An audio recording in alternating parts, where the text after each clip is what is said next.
Yamakatera kudaiso panguva dzino ndo channel yenyu inonzi Kulian TV patinokupai ma-updates nawu nezvinhu zvakasiyana siyana zvinenge zvichiitika patinenge tichirudunura tichingoti tichibata vanhu pamweya vanoda kubatwa nenyaya nenhau. Iko zvinezvi, a lot is going on in ZANU-PF, outside ZANU-PF, in Zimbabwe and beyond. Tine zvinhu zvakawanda zvatiri kusangana nazvo, tine zvinhu zvakawanda zvatiri kuona zviri kuitika. Kunyanyanya munguva yatabva iyi tine zvinhu zvakasiyana siyana zvekuti nanhasi up to now ndikushaura ndotangira papi. Anyways, muchifanira kuporedzera stress yema warriors ndozviziva zvinhu zvinowanika muri yeZimbabwe. We have to love them sema players edu enyika. But tisatapinda pane nyaya of the day yatinayo yamaona yakanyorwa apo iyo. Advocate Nelson Chamisa achita show off pa farm pake, and the same President Mnangagwa akabva manya nokopera. I don't know kuti akanyatso kutanga kukopera ndeupi, but it's something that is happening in Zimbabwe right now.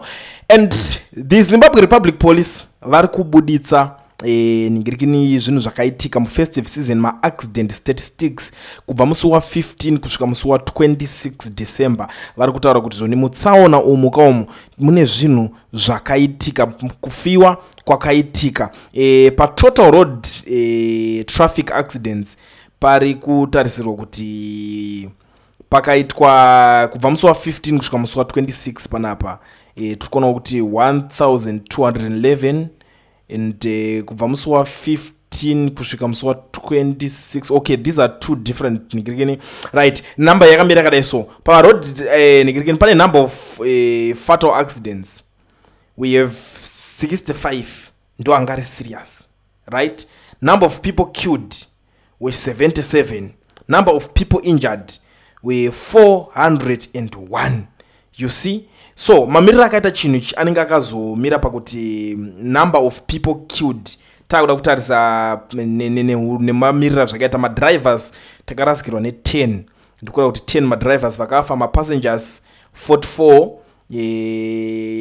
nemamwewo vanenge mariders kune vezvimudhudhudhuwo kune vatatu, mapedestrians kune 37, total 100. Maningirikini sema-statistics ari kubudiswa neZRP ichitaura vanhu vakarasikirwa neupenyu hwavo. Ndichibva ipapo pane nyaya yemota dzakangomuka dzakadonherwa nemuti nezuro kuna 5th Avenue shopping center in Harare. Hapana hapo munhu akazokwara ipo, but mota ndo dzakangosanganawo nezvo dzakasangana nadzo chingoenda takadaro, right?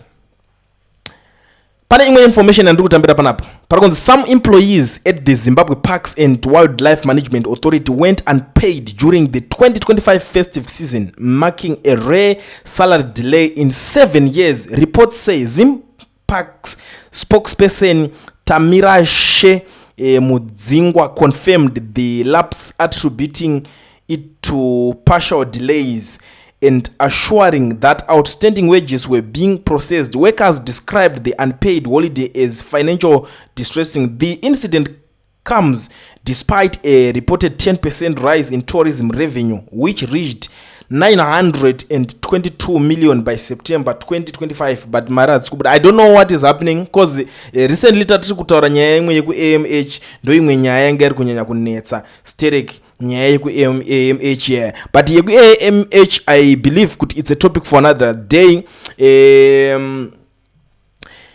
Right, tina nyaya ya Machacha.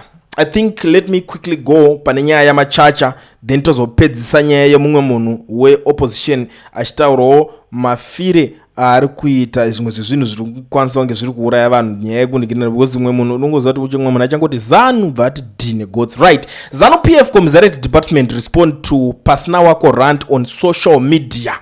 As the commissariat, we need to put the record straight. The behavior, conduct, character and action exhibited in this video is unacceptable, said the statement, emphasizing that the party fosters an environment where grievances should be addressed internally and peacefully rather than resorting to public outbursts on social media platforms. The leadership priority is to uphold the party's image and integrity, maintaining that any concern should be raised through the proper channels. Importantly, the statement goes on to clarify that Pasnawako had previously been warned and consulted by the party's security and the Director General. This censored followed raised concern about his operations, suggesting that they were not only damaging the party's image but were also contributing to public disorder. It is also revealed that Pasnawako admitted in a past meeting to not being a legitimate member of ZANU-PF, highlighting a significant departure from party protocol. He neither possesses a ZANU-PF membership card nor a registered with any organ of the party. The statement, not with authority, this revelation raises questions about Pasnawako's intentions and legitimacy, further distancing him from the values and norms expounded by ZANU-PF. So first thing first, Pasnawako aswedu. Guys, I think if you remember, there is a video randakaita marimwe zuru ndiri mu street ndichitaura nchiti the next thing chamushanzwa pa statement chabuda ndechekuti vachabuda vachitaura kuti atimuzive munhu iye asi kuZANU-PF, and kana zvichinge zvaitika chasara futi kuzomunzwa kuti akangoonekwa akapfeka that scarf achitaura the same statement zvaari kutaura zvezvia, kwasara kunzwa kuti mutamba anenge aunzi aite basa, kana ndikuti mutamba anenge aunzi aite basa, tikutaura nezve Zimbabwe Republic Police vanenge aunzi mapurisa batai munhu, saka ari kunzi hana kana card remuZANU-PF. So what is his problem now? Problem ndiye kuti vanhu vese vari muZimbabwe ari kuita madhira ake echimbavha anoda kuenda kunohwanda neZANU-PF, and already it's old fashioned. Mnangagwa, we know kuti Mnangagwa was desperate for support, especially kubva kumashure kwesoko, but not anymore. Because izvo zvaasina basa nazvo, because arozoti iwe hatisi mu-election mode, varikuda kutokata election izvezvi, ndo pane fight yavo.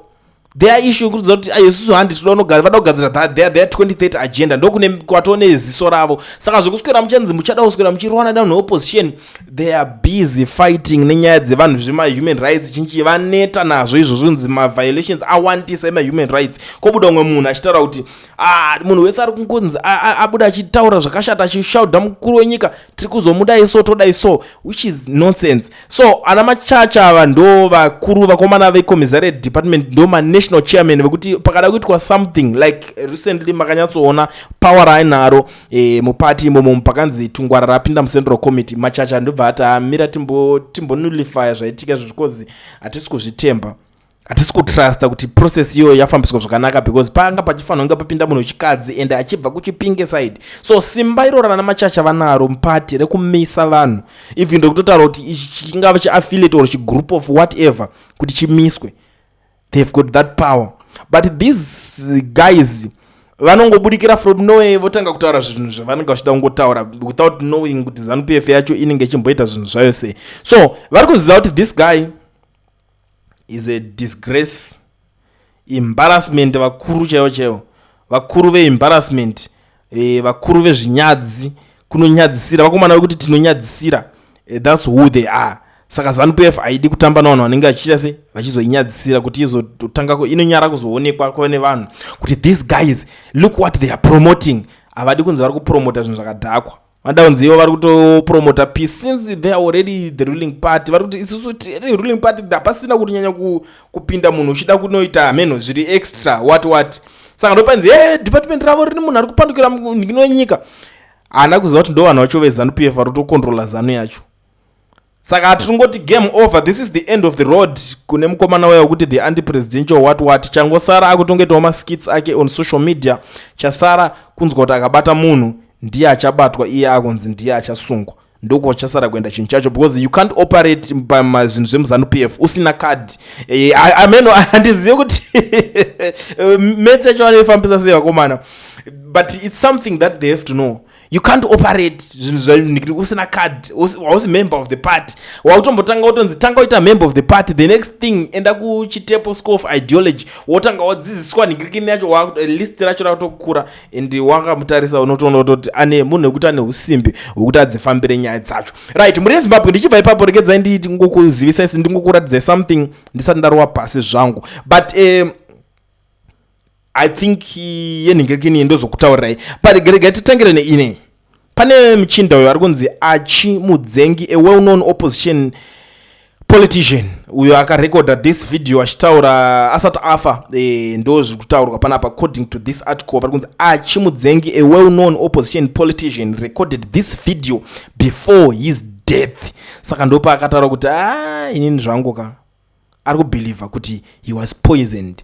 Haasi kuzoti nani, haasi kuzoti how. Kune zvaya vanhu vaya vanongonzi vanongotora munhu kazvonzi akazonorohwa akaiswa 5 majekiseni eacid mumiri make, haasi kuzoti zvinongonzi anzi abayiwa unknown substance. So ndo zvinhu zvaanga akutarisa kuti I think ndo zvinhu zvaita se zvazvaitika paari. Muri Zimbabwe, I don't want to waste much of your time ndichinyanya kutaura. I think the most important thing here kuti inini ndikusire kavidhio kacho makatarisa muchikaona mundiudzawo kuti nyaya yacho muri kuionawo sei. Hello, my comrades. We say, yeah, I'm not feeling well. So, just thought to this small video will help us to be on the same page. Yeah, it started like the acids. Yeah, but after running deep down with the results for the past 7 days, it was discovered it's not the issue of acids. It's not the issue of acids. Seems like something was ingested in Mirimango a long time ago, or a poison that I saw Mirimango a long time ago. So it was eating my other part of my liver. So the doctors are still running whether they can stop it or what. Yeah. Guys, take out of yourself out there. Life is short. Enjoy.